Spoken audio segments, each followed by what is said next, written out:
tardes, estimados participantes, sean bienvenidos a este nuevo periodo académico 2024-2. Vamos a tratar en este periodo la materia o el curso Derecho Civil 4, Contratos y Garantías. Mi nombre es Mayela Morales. Bueno, ya algunos me conocieron por el video de presentación de la materia. Pues esta unidad 1 se refiere a lo que son las generalidades de los contratos. Esta materia, contratos y garantías, es una de las más importantes. Yo diría que incluso es prácticamente la columna vertebral de lo que es nuestro derecho civil, por lo menos, porque pues forma parte de nuestro quehacer diario, forma parte de nuestro día a día, y en nosotros como abogados está el prepararnos para construir contratos. Yo siempre digo que nosotros los abogados no hacemos contratos, no nos copiamos contratos, no buscamos formatos de contratos, sino que nosotros debemos aprender a construir los contratos. Y de ahí es el éxito que nosotros podemos tener en nuestro desempeño profesional como abogados.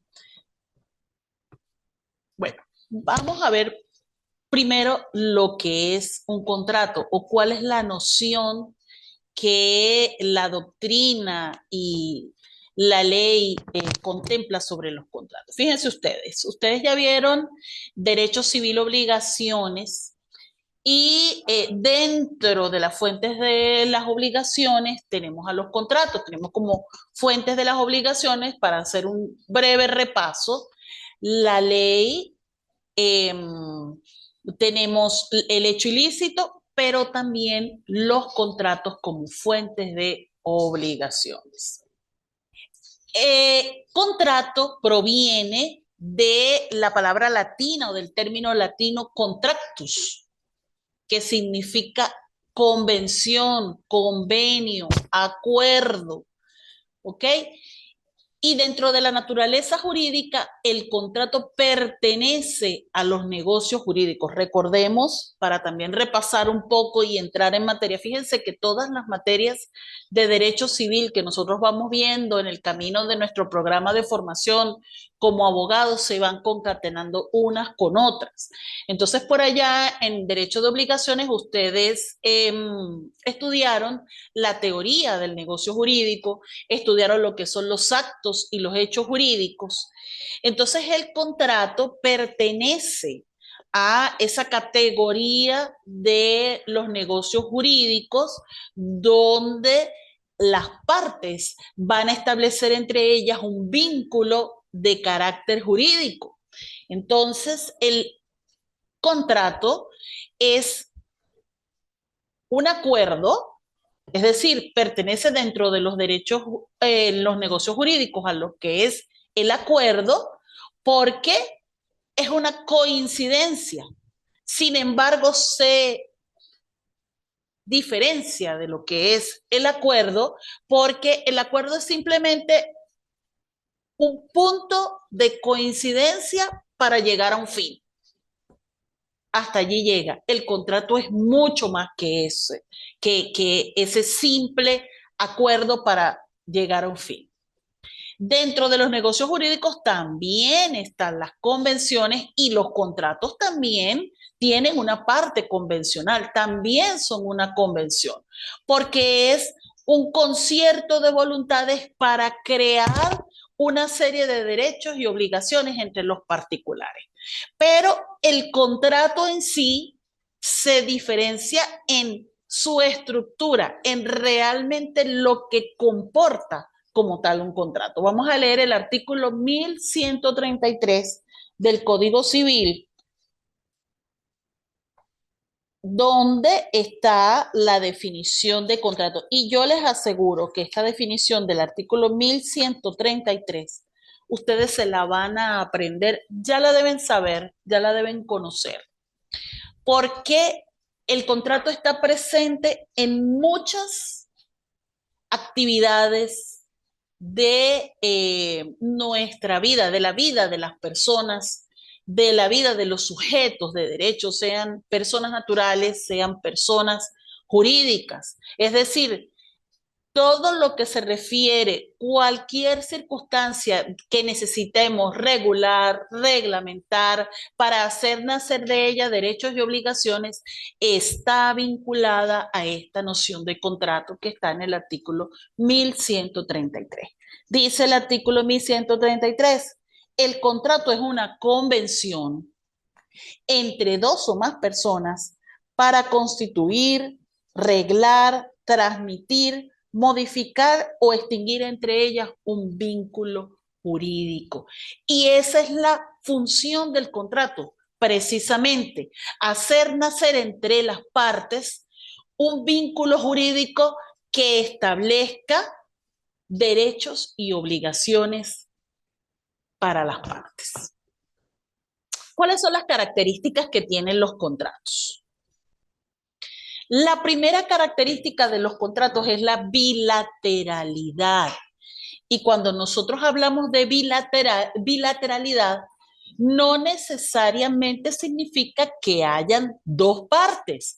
Pueden haber dos o más partes. La bilateralidad significa o comporta que hayan obligaciones recíprocas para las partes, que entre las partes haya un vínculo que es recíproco. Puede ser que una de las obligaciones de las partes se desarrolle al inicio del contrato y las obligaciones para la otra parte o para las otras partes se realicen o se ejecuten o surjan en el transcurso del contrato.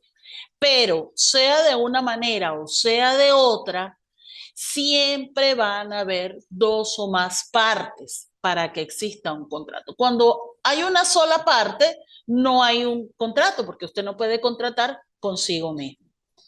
La segunda característica que tienen todos los contratos es que regulan relaciones o vínculos de carácter patrimonial. Básicamente, esa es la función también de los contratos. Es decir, todas las relaciones, todos los vínculos jurídicos que puedan ser susceptibles de valoración económica pueden ser regulados, pueden ser reglamentados, pueden ser constituidos, reglados, transmitidos, modificados o extinguidos a través de un contrato.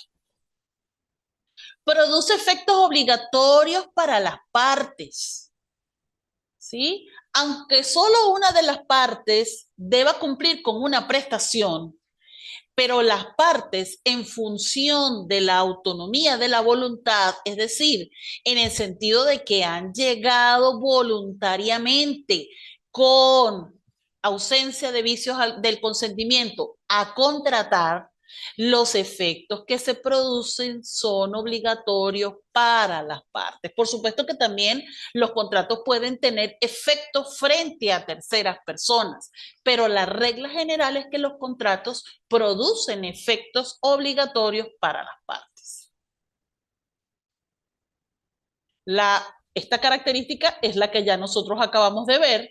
El contrato, por supuesto, es una de las fuentes de las obligaciones, genera obligaciones. Es más, algunos autores dicen que es la fuente principal de las obligaciones, porque todos los días contratamos. Cuando vamos a enviar una mercancía porque nuestro negocio, que es por internet, hace envíos nacionales, nosotros estamos contratando con el servicio de courier, el servicio con el que vamos a enviar, MRW, Tealca, etcétera, etcétera, para el envío y que esa mercancía llegue a buen resguardo, bajo buen resguardo.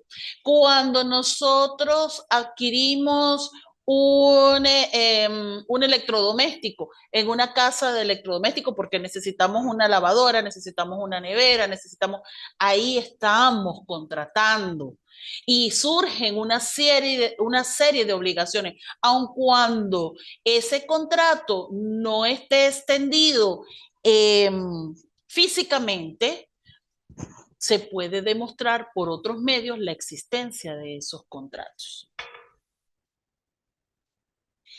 Los contratos además son la manifestación perfecta de la autonomía, de la voluntad de las partes, de esa autonomía de las partes, de la voluntad de las partes, es de donde surge ese principio que se aplica a todos los contratos, no solamente los contratos nacionales, también los contratos internacionales, que es el pacta sunt servanda. Es decir, todo contrato debe ser cumplido tal y como fue convenido en los términos que fue acordado por las partes. ¿Por qué? Porque las partes manifestaron su voluntad. Obviamente, hay algunos contratos y ustedes los van a ver en el transcurso de su formación, en el transcurso de su carrera, que requieren de la fiscalización del Estado. Por ejemplo, en el caso de los contratos de seguro, en el caso de los contratos de arrendamiento de inmuebles para vivienda, hay una intervención del Estado que limita de cierta manera la voluntad, esa autonomía de la voluntad de las partes, pero las partes son autónomas para decidir. Todavía el Estado no puede obligar a nadie a dar el arrendamiento su vivienda, si no quiere hacerlo, ni, aunque se escuchan por ahí rumores, ni tampoco el Estado puede obligar a las partes a tomar un seguro. Hay ciertos seguros obligatorios como el seguro de responsabilidad civil, pero incluso en ese tipo de seguros obligatorios, el tomador del seguro puede escoger la empresa o la organización con la cual va a contratar. Entonces, el contrato de seguro, hola Nancy otra vez, los contratos son la manifestación más pura del principio de la autonomía de la voluntad de las partes. Y además, el contrato tiene una función de tipo económico y social. A través de los contratos es como las partes pueden establecer, pueden normar esas relaciones de carácter patrimonial, esos vínculos de carácter patrimonial que se pueden formar entre ellas. Cuando yo quiero contratar los servicios de alguna persona, cuando quiero contratar un seguro, cuando quiero vender mi carro, cuando voy al supermercado a comprar la comida, ahí yo estoy. Eso, ahí hay un contrato, aunque sea un contrato verbal, pero es un contrato en sí. ¿Cómo se clasifican los contratos? Bueno, nosotros recordemos que esta materia, contratos y garantías, se divide, al igual que bienes y derechos reales, en dos partes, o familia y sucesiones, se divide en dos partes. Nosotros tenemos una primera parte, que es la parte de los contratos, donde vamos a ver todos los distintos tipos de contratos, y vamos a ver una segunda parte, que es la parte de las garantías, es decir, esas limitaciones que pueden haber para garantizar obligaciones. Entonces, hoy nos vamos a dedicar, o estos dos primeros módulos, nos vamos a dedicar a lo que son los contratos, aunque a veces en los textos encontramos de diferente manera. En algunos textos se estudia primero las garantías y después de los contratos. Nosotros vamos a estudiar los contratos en esta primera parte y luego nos vamos a dedicar a lo que son las garantías. Según que surjan obligaciones para una o ambas partes, el artículo 1134 del Código Civil nos dice que los contratos pueden ser unilaterales o bilaterales.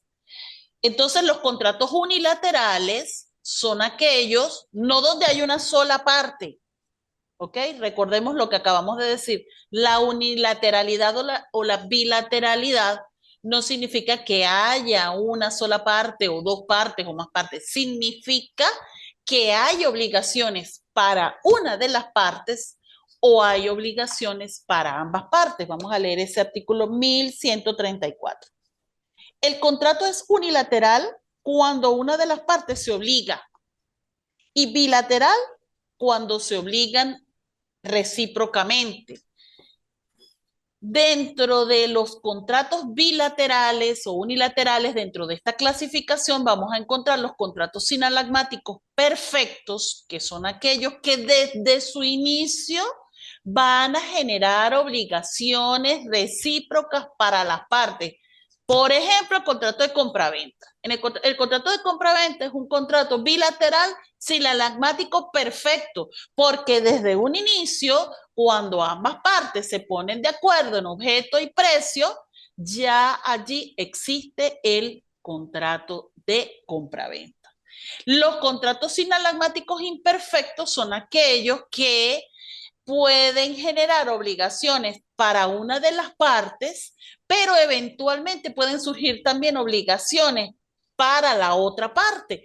Por ejemplo, el depósito. En el caso del depósito, en el depósito, no el depósito judicial, el depósito en general es, es gratuito, es de tipo gratuito, pero eventualmente si el depositario tiene que incurrir en algún gasto de conservación de los bienes que le están siendo dados en depósito, entonces puede exigir de la persona propietaria de esas cosas que están en depósito que le reintegre esos gastos de conservación en los cuales ha incurrido. Entonces recordemos, existen sinalagmáticos perfectos, que son los contratos donde desde el inicio existen las obligaciones para ambas partes, y los sinalagmáticos imperfectos, que son aquellos donde hay obligaciones para una de las partes y en un momento dado pueden surgir obligaciones para la otra parte. Según su fin o según su finalidad, dice por allí también la doctrina, los contratos pueden ser onerosos o pueden ser gratuitos, dice el 1135 del Código Civil. El contrato es a título oneroso cuando una de las partes trata de procurarse una ventaja mediante un equivalente. Es a título gratuito o de beneficencia cuando una de las partes trata de procurar una ventaja a la otra sin equivalente. Entonces, los contratos onerosos son aquellos donde hay una ventaja, una contraprestación para ambas partes. Y los contratos gratuitos son aquellos donde no hay esa contraprestación, donde no hay esa prestación, esa obligación. Entonces, ejemplo del contrato gratuito es la donación. Ese es el ejemplo clásico de los contratos gratuitos. Las donaciones en principio son de tipo gratuito. Ejemplo de un contrato oneroso, volvemos al mismo caso, el de la compraventa. En la compra-venta hay una ventaja para ambas partes. Para el vendedor el precio que va a recibir y para el comprador el objeto que va a recibir a cambio de ese precio. Según que la determinación de las prestaciones de una o alguna de las partes dependa o no de un hecho casual.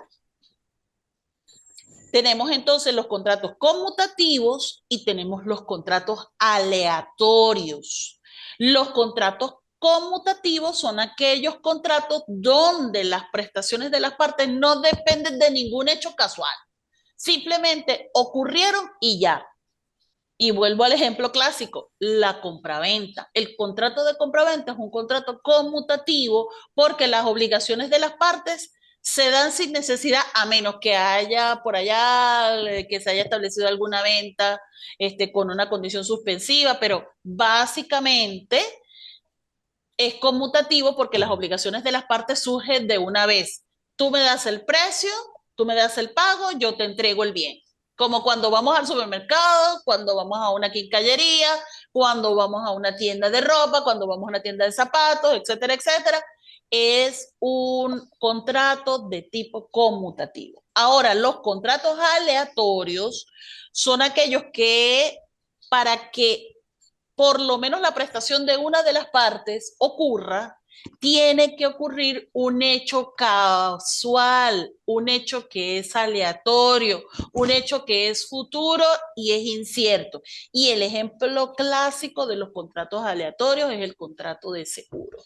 Para que cuando nosotros tomamos un contrato de seguro, la obligación del asegurador no va a surgir sino hasta que ocurre el siniestro, hasta que nos enfermamos y tienen que llevarnos a la clínica, hasta que ocurre el accidente de tránsito, hasta que ocurre el accidente personal, etcétera, etcétera. Ese es un típico contrato de tipo aleatorio.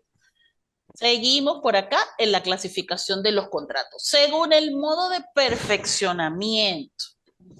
Bueno, esa palabra perfeccionamiento, ¿cuándo un contrato es perfecto? ¿Cuándo nosotros podemos decir que un contrato es perfecto? Cuando de él surgen derechos y obligaciones legales, legítimas entre las partes. Ese es un contrato perfecto. O allí ocurre el perfeccionamiento del contrato. Hay distintos modos como los contratos se pueden perfeccionar. Hay contratos donde se perfeccionan con el simple consentimiento de las partes. ¿Ok? Por ejemplo, el matrimonio.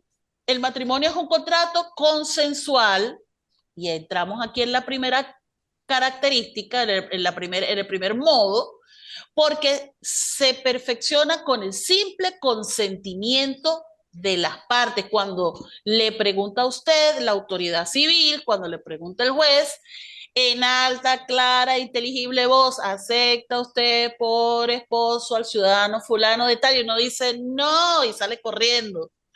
No, la manifestación de voluntad perfecciona el contrato. El contrato de venta también es un contrato consensual porque también se perfecciona con el consentimiento de las partes. El contrato de seguro también es un contrato consensual porque se perfecciona con el consentimiento de las partes. No requiere, pues, otra formalidad, sino el simple consentimiento de las partes. Ah, que ese consentimiento tenga que aparecer en un documento, expresado en un documento, es otra cosa, pero se perfecciona con el consentimiento de las partes. Pueden haber contratos reales, que son los contratos que se perfeccionan con la entrega de la cosa.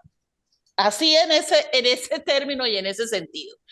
Por ejemplo, cuando hay un contrato de venta de un inmueble, generalmente es al momento en que se entrega el inmueble. ¿Por qué? Porque desde allí surgen las obligaciones de las partes. Entonces, es un contrato real, porque se perfecciona. Acuérdense que real proviene del término latino rey, que ustedes están viendo por allá desde derecho romano, ¿sí? Y rey significa, o res significa cosa. Entonces, los contratos reales son los que se perfeccionan no con el simple consentimiento, no con la simple manifestación del consentimiento, sino que requieren de la entrega del bien, de la entrega de la cosa.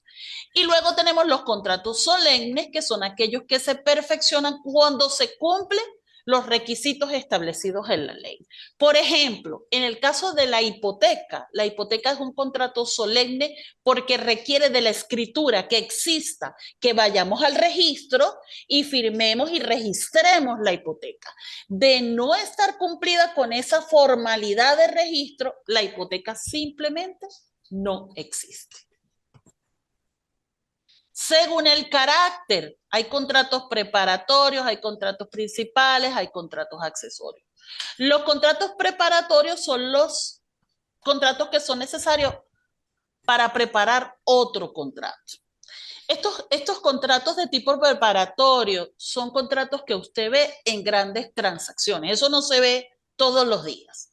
Pero nosotros como abogados podemos llegar a ser un abogado corporativo y generalmente a esos altos niveles corporativos se generan contratos preparatorios, es decir, se va a determinar, por ejemplo, quiénes van a ser los representantes de las partes, cuánto tiempo van a durar las discusiones antes de llegar al contrato final, si va a haber, en caso de que haya discrepancia entre las partes, podemos incluir alguna cláusula de arbitraje. Esos son los contratos preparatorios que preparan el camino, preparan las condiciones para celebrar un contrato definitivo, pero se ven más que todo a nivel de grandes contratos.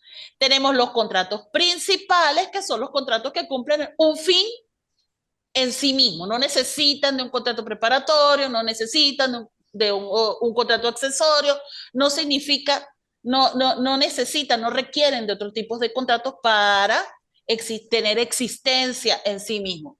Vuelvo con el ejemplo clásico, la compraventa. La compraventa es un contrato principal porque no requiere de ningún otro contrato. Y los contratos accesorios, que son los contratos que existen en virtud de que hay un contrato principal que deben seguir. Por ejemplo, la fianza. La fianza existe para garantizar una obligación que proviene de otro contrato. Es una garantía. Entonces, la fianza es un contrato accesorio y sigue la suerte del principal. Si el contrato principal, por ejemplo, es nulo, ese contrato accesorio de fianza también será nulo. Allí se aplica también ese aforismo jurídico de que lo accesorio sigue la suerte de lo principal. Según la duración de la prestación, hay contratos de cumplimiento o de tracto instantáneo y hay cumplimientos de tracto sucesivo. Los cumplimientos de tracto instantáneo son los que se agotan, se cumplen de una sola vez. Por ejemplo, la compraventa también es un contrato de cumplimiento instantáneo porque en el momento en que se pagó, se entregó el bien, el contrato ya dejó de tener vigencia, vamos a llamarlo así, a menos que sea una venta a plazos, a menos que ya son otras circunstancias que pueden pasar. Pero un contrato de compraventa normal es un contrato de cumplimiento instantáneo. Los contratos de tracto sucesivo o de cumplimiento sucesivo son aquellos que no se agotan en una sola vez, sino que tienen un cumplimiento que se va a dar en el tiempo. Por ejemplo, el contrato de arrendamiento. El contrato de arrendamiento va a durar o se va a cumplir durante un plazo, no de una sola vez, sino el plazo de un año, el plazo que establezcan las partes. Incluso el contrato de seguro, los contratos de seguro también son contratos de tracto sucesivo o de cumplimiento sucesivo. Según las normas legales que los regulan, dice el 1140 que podemos hablar de contratos nominados y contratos innominados, y ahí es donde entra ese arte que tenemos nosotros los abogados. Por eso el abogado tiene que prepararse muy bien para poder crear esas figuras, para poder crear esos contratos. Ustedes imagínense que les llega un cliente y les pide un contrato, les pide, necesito suministrar, no sé, oxígeno a un hospital o a una clínica, pero no hay un contrato que diga contrato de suministro de oxígeno. Podemos decir que hay contratos de compraventa, contratos de arrendamiento, comodato, mutuo, fianza, hipoteca, que tienen ya su nombre. Esos son los contratos nominados. Mire lo que dice el artículo 1140. Todos los contratos, tengan o no denominación especial, están sometidos a las reglas generales establecidas en este título. Fíjense lo que dice, tengan o no denominación especial. O sea, así tengan nombre propio dentro de la taxonomía, dentro de la clasificación del contrato, o así no tengan nombre. Entonces ahí es donde entra ese arte del abogado en que nosotros podamos meter esa voluntad de las partes dentro de una figura jurídica que es el contrato, y esos son los famosos contratos innominados. Según la igualdad o desigualdad de las partes en la formación del contrato, y de estos hay muchos en la realidad real. Tenemos contratos paritarios, que son aquellos contratos donde las partes en el momento de la celebración del contrato, cuando estamos discutiendo el contrato, estamos en igualdad de condiciones. ¿Ok? Por ejemplo, en el contrato de arrendamiento de un local comercial. Ahí las partes discutimos, bueno, cuál es el tiempo, cuál va a ser el monto del canon de arrendamiento, mire, esto me parece, esto no me parece, estamos en igualdad de condiciones.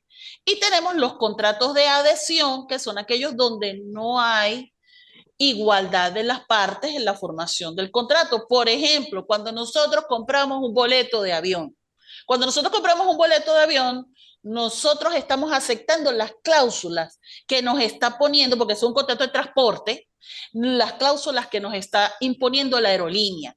Es decir, si nosotros llevamos una maleta con una joya de diamantes, con un lingote de oro, o qué sé yo, y esa maleta se pierde, las letras chiquiticas del boleto de avión nos dicen que nos van a pagar X cantidad. Ah, que eso valía no sé cuántos millones. Usted lo aceptó porque yo le puse las condiciones como aerolínea y usted las aceptó. No estamos en igualdad de condiciones. Es un contrato de adhesión. Lo mismo los contratos de los courier. Cuando nosotros enviamos mercancía a través de MRW, a través de Tealca, etcétera, etcétera, también ese es un contrato de adhesión. No me quiero adelantar mucho porque esto es parte de su tarea, ojo. Según se produzcan efectos para las partes o también para terceros que no intervinieron en el contrato. Tenemos contratos individuales y tenemos contratos colectivos. Por ejemplo, un contrato de trabajo individual, ahí solamente va a surgir efectos para el patrono y para ese trabajador. Los contratos colectivos de trabajo van a surtir efectos entre el patrono, entre esa representación de los trabajadores y entre todos los demás trabajadores que no estaban en el momento de la celebración de ese contrato colectivo, pero que forman parte de ese sindicato, de esa empresa. Entonces es un contrato de tipo colectivo. Tenemos, según la naturaleza personal de la prestación, tenemos contratos ordinarios y tenemos contratos intuitus personae. Los contratos generan prestaciones. Prestaciones, el contenido de lo que vamos a cumplir. O sea, yo voy a dar clases en el IESIP en horario de 3 a 4 para la materia, contratos y garantías, ¿ok? Esa es la prestación que yo debo cumplir y el IESIP me va a pagar un salario, me va a pagar un sueldo. La naturaleza de la prestación en este caso no es ordinaria. ¿Por qué? Porque los contratos que tienen naturaleza ordinaria pueden ser cumplidos por cualquiera. En este caso, la naturaleza de la prestación o el contrato es intuitus personae porque es la persona de Mayela Morales porque fue contratada por esas características especiales que ella tiene. Entonces, la prestación es de naturaleza personalísima. Solamente puede ser cumplida por esa persona, por ese sujeto. Los contratos ordinarios pueden ser cualquier sujeto. Cualquier persona puede dar cumplimiento. Y recordemos que hay una regla general que ustedes la vieron por allá también en derecho de obligaciones, que el pago, el cumplimiento hecho por un tercero libera a la persona que estaba obligada por esa prestación. Eso es sumamente importante cuando hablaron por allá de la extinción de las obligaciones y el pago. Según la materia de que se trate, hay contratos públicos y hay contratos privados. Los contratos públicos pues son los que se celebran obviamente con los entes públicos y los contratos privados pues son los que se celebran entre sujetos de derecho privado. Según el régimen a que estén sometidos, tenemos también contratos de carácter civil y contratos de carácter mercantil. Por ejemplo, el contrato de seguro es un contrato de carácter mercantil. Las relaciones que de él se derivan están reguladas por la materia mercantil y específicamente por su ley natural, que es la ley de la actividad aseguradora, etcétera, etcétera. Pero las relaciones son de carácter mercantil. Los contratos civiles son aquellos que están acá regulados por el Código Civil. Por aquí tengo mi Código Civil viejito con el que yo estudié hace muchos años y así deben tener ustedes el de ustedes. De todas maneras, si no tienen Código Civil, yo les subí uno por la plataforma, por ahí también lo pueden utilizar. Vamos a hacer un repaso de esta parte de los elementos del contrato. Ustedes ya lo tienen que haber visto en obligaciones, cuando vieron la parte del contrato como fuente de las obligaciones. Y es que hay elementos esenciales para la existencia del contrato y hay elementos esenciales para la validez de los contratos. Vamos a repasar eso, que es bien bonito, pero hay que tenerlo siempre en cuenta a la hora de contratar. Los elementos esenciales para la existencia del contrato están establecidos en el artículo 1141 y son el consentimiento, el objeto y la causa lícita. Todo contrato, para que exista, debe presentar el consentimiento de las partes, que es la manifestación de voluntad, porque estamos diciendo que el contrato rige el principio de la autonomía de la voluntad de las partes. El objeto, que es aquel sobre el cual recae el poder de las partes. Yo siempre llamo el objeto, es el para qué del contrato. ¿Qué es lo que vamos a hacer? ¿Cuál es el objeto, el objetivo? ¿Qué es lo que vamos a hacer con este contrato? Vamos a vender un carro. Vamos a establecer una servidumbre. Vamos a hacer una manifestación de voluntad X. Entonces ese es el objeto del contrato. Y tenemos la causa lícita, que es el origen del soporte de las obligaciones de las partes. Y yo siempre digo que el objeto es el porqué del contrato, pero la causa lícita es el para qué del contrato. ¿Para qué? ¿Para qué yo me obligo a pagar una cantidad de dinero y para qué la otra parte se obliga a entregarme el vehículo? Es decir, tenemos que tener una causa lícita y ustedes por allá vieron todas las teorías de la causa, etcétera, etcétera, por allá eso lo vieron en obligaciones. El consentimiento, entonces, como elementos esenciales para la validez, encontramos la capacidad, que es la medida de la aptitud con P, aptitud para ser titular de derechos y obligaciones. Nosotros vamos a ver, cuando veamos el contrato de venta, vamos a repasar un poquito aquello de las incapacidades, pero básicamente, y lo vieron por allá también en persona, la capacidad es la medida de la aptitud para ser titular de derechos y obligaciones. ¿Cuándo tenemos capacidad plena? Cuando tenemos 18 años de edad cumplido y no tenemos ninguna discapacidad intelectual grave, ¿ok? Y el segundo elemento esencial para la validez del contrato y que tiene que ver con este señor que está aquí, con el consentimiento, es la ausencia de vicios del consentimiento. Nosotros sabemos que los vicios del consentimiento son el error, el dolo y la violencia. El error es una percepción errónea de la realidad. Yo pensaba que estaba firmando un contrato de compra-venta y lo que estaba firmando era una opción de compra. ¿Ok? Ahí hay un error. Aunque nosotros podemos decir que nadie puede valerse de su propia torpeza, pero cuando ese error es inducido, porque puede haber error de derecho y puede haber error de hecho, porque a lo mejor no me identificaron con mi cédula, sino que me colocaron un número mal o me colocaron Mayela con doble L y no Mayela con Y como está en mi cédula de identidad. Ahí también hay un error, pero que puede ser subsanable. Los errores, en cuanto no afecten el objeto y la causa lícita del contrato, pueden ser perfectamente subsanables. De lo contrario, el contrato será nulo. Por eso nosotros debemos tener también las diferencias entre lo que es la nulidad de los contratos y lo que es la anulabilidad de los contratos. La nulidad opera de pleno derecho. La anulabilidad requiere que se demande la existencia de alguno de estos vicios. El segundo de los vicios es el dolo, por supuesto, que es el engaño, son las maquinaciones dirigidas a engañar a la otra parte, y es por eso a veces los notarios, cuando uno va a una notaría, lo primero que le preguntan, ¿usted sabe qué es lo que está firmando? ¿Ya leyó el documento? Y uno como abogado debe estar ahí presente y decir, sí, y debe explicarle, eso es parte de la ética de nosotros como abogados.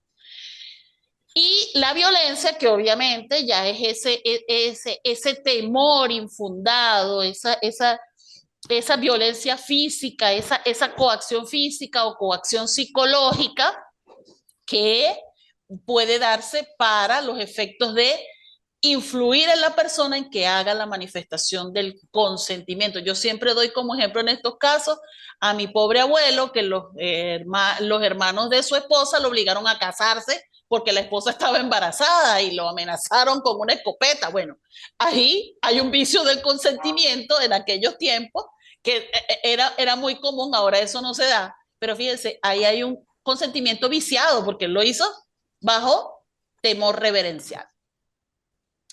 Hay también, aparte de estos elementos esenciales, hay elementos naturales que son los elementos que provienen de la naturaleza de cada contrato. Cada contrato también tiene unos elementos especiales. Por ejemplo, en el contrato de trabajo, la remuneración; en el contrato de arrendamiento, la determinación del canon de arrendamiento; en el contrato de seguro, la prima, la suma asegurada, etcétera, etcétera. Esos son elementos naturales porque provienen precisamente de la naturaleza propia de cada contrato. Y tenemos los elementos accidentales que ustedes también los vieron por allá en derecho de obligaciones, que es la condición, el término y el modo. Cuando un contrato está bajo una condición suspensiva o cuando una condición resolutoria, su ejecución está determinada por un término, por un plazo de tiempo, entonces eso se considera como un elemento accidental. Bueno, no me queda más sino agradecerles. Si hay alguna duda, no sé si Josmar o Yamile tienen alguna duda sobre la que acabamos de ver. Ninguna, mi profe, todo excelente. Recuerden que tienen entonces su primera actividad, va a ser un trabajo práctico, creo que ya esta mañana la subí. Revísenla, por favor. Lo que no pueden es subirla hasta que venga la apertura la semana que viene, pero pues allí la tienen. Así que cualquier duda, no tengan problema en hacérmela saber por la mensajería, que en la medida de las posibilidades, pues yo les voy a resolver cualquier duda que tenga. Todo se puede resolver en la medida que el tiempo nos lo permita. Entonces, No, les doy las gracias a ustedes por participar. Sigan viniendo, que esto es importante. ¿Ok? muchas gracias. Muchas Gracias gracias. a todos. Hasta luego. Que estén muy bien.